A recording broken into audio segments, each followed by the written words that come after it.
Have you ever felt like the weight of the world was on your shoulders and the odds were stacked against you? Picture a young woman, an orphan, thrust into the heart of a royal court, suddenly holding the fate of her people in her hands as a genocidal plot unfolds. How did she find the strength to confront the ultimate evil and become a beacon of deliverance when all seemed lost?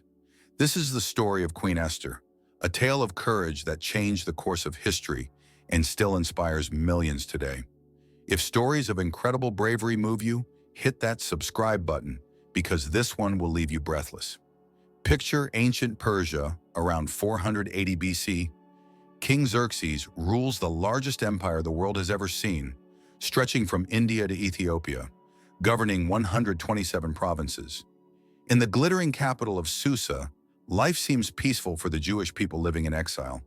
But beneath this tranquil surface, pure evil is brewing. Enter Haman, the king's most trusted advisor. Tall, proud, and consumed by his own importance. Everyone bows when he passes. Everyone except one man.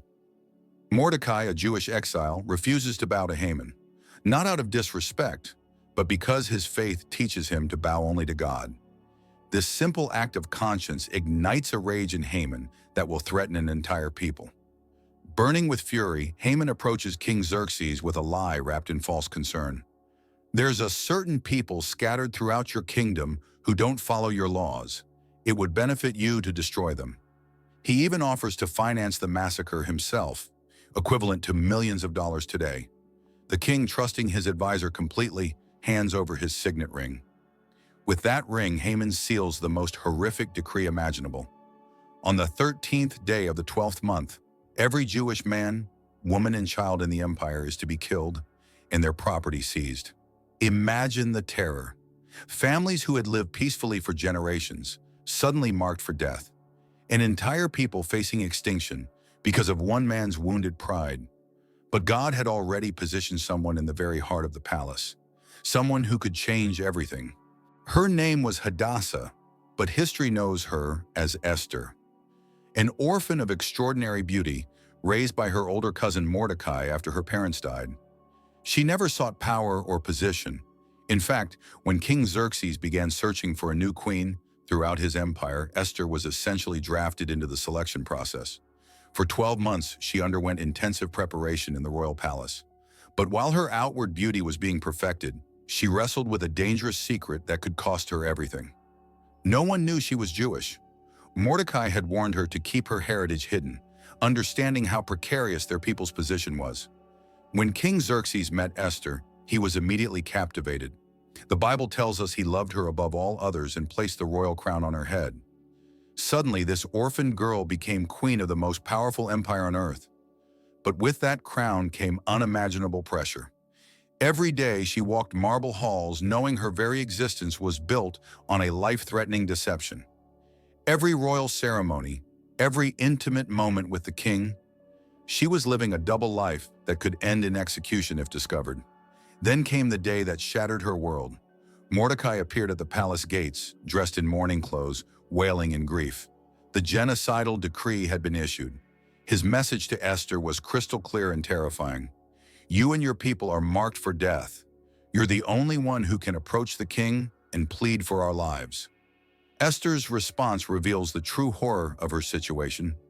Anyone who approaches the king without being summoned faces automatic death, unless he extends his golden scepter. And the king hasn't called for me in 30 days. Think about that. Even as queen, Esther couldn't just walk into the throne room. She was being asked to risk everything, her position, her life, her future, for people the king didn't even know she belonged to. Mordecai's response cut straight to the heart of destiny. Don't think you'll escape just because you're in the palace. If you stay silent now, deliverance will come from somewhere else. But you and your family will die. And who knows, maybe you were made queen for such a time as this.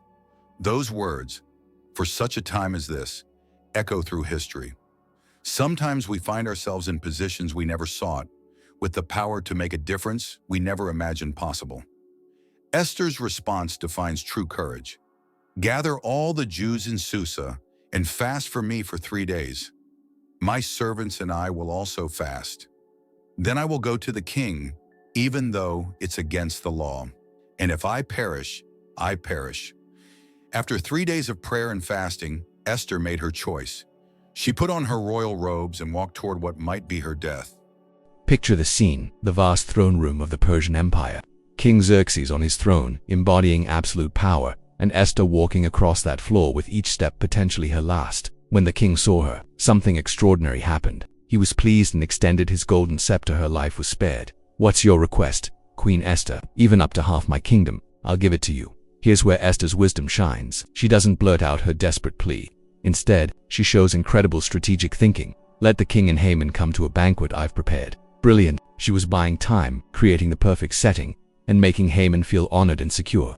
At the first banquet, she invited them to a second one the next day. Meanwhile, Haman was ecstatic.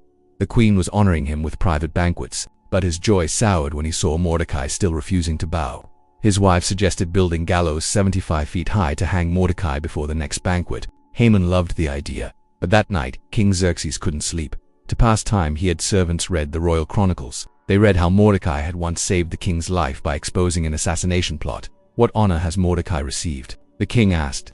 "Nothing," came the reply. Just then Haman arrived early, eager to get permission to execute Mordecai. But the king asked him first, "What should be done for someone I want to honor?" Haman, thinking the king meant him, suggested the most extravagant celebration: royal robes, the king's horse, a crown, and a parade through the city. "Excellent," said the king. "Do this for Mordecai the Jew." The irony was devastating. Haman, who planned to execute Mordecai that morning, instead had to honor him publicly. That evening at Esther's second banquet, the king again asked what she wanted. This was her moment. No more delays. Time for absolute courage. "Grant me my life, this is my petition, and spare my people, this is my request.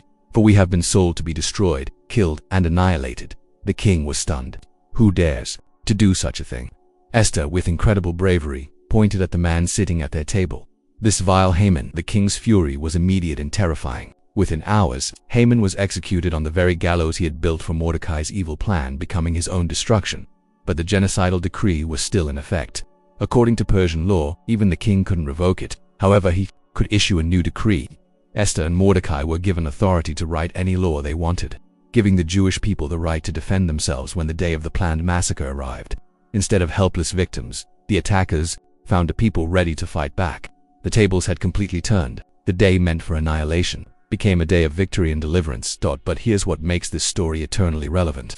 Esther's courage didn't just save lives in ancient Persia, established a pattern that echoes through history whenever ordinary people face extraordinary evil. Esther shows us that courage isn't the absence of fire, it's action despite fear. She was terrified but chose to act anyway, because doing nothing while innocent people died was unthinkable. Her story teaches us that sometimes we find ourselves in positions we never sought, facing choices that will define not just our lives, but the lives of others. The question isn't whether we're qualified or ready, it's whether we're willing to step forward when the moment demands it. The Jewish people still celebrate Purim every year, commemorating Esther's courage and their miraculous deliverance. It's a celebration of how quickly things can change. When someone chooses courage over comfort, your moment of courage might not make history books, but it might save a life, change a heart, or inspire someone else to be brave when their moment comes. The question Mordecai asked Esther is the same question life asks all of us.